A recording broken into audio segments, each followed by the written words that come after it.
So what's a traveling wave, first of all? Imagine if you had a rope, there's a wall on the end, and you gave it a flick by moving your hand up and down. Well, the pulse would start to travel. It would move along the rope until it hits the wall. That's a traveling wave.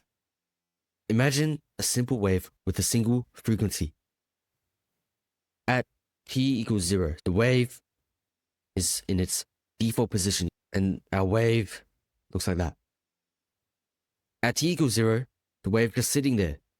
It hasn't moved any distance yet.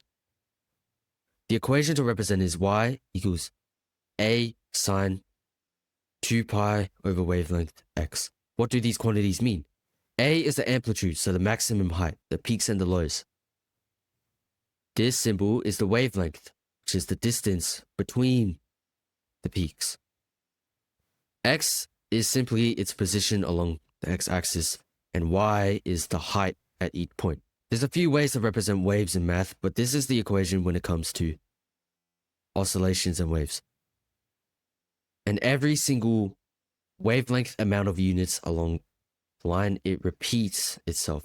This is on the free cheat sheet in the description. What if the wave starts moving to the right with a velocity of v?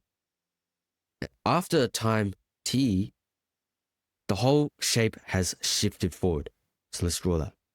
It went from this to this. It's moved forward.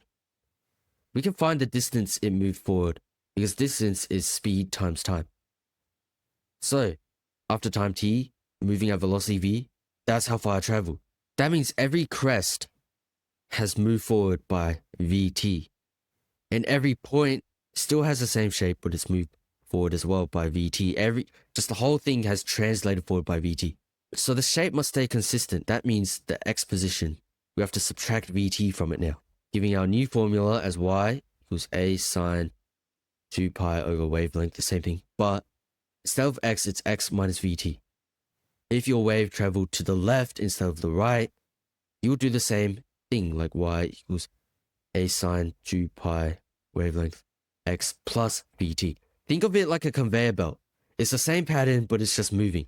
And later on, you'll see this, y equals a sine kx minus wt, with these special values that you may have not seen, but for now, stick with this. This makes studying 10 times easier. Go download the free cheat sheet in the description, and I'll include a free surprise worksheet from my premium study kit to help you understand this topic.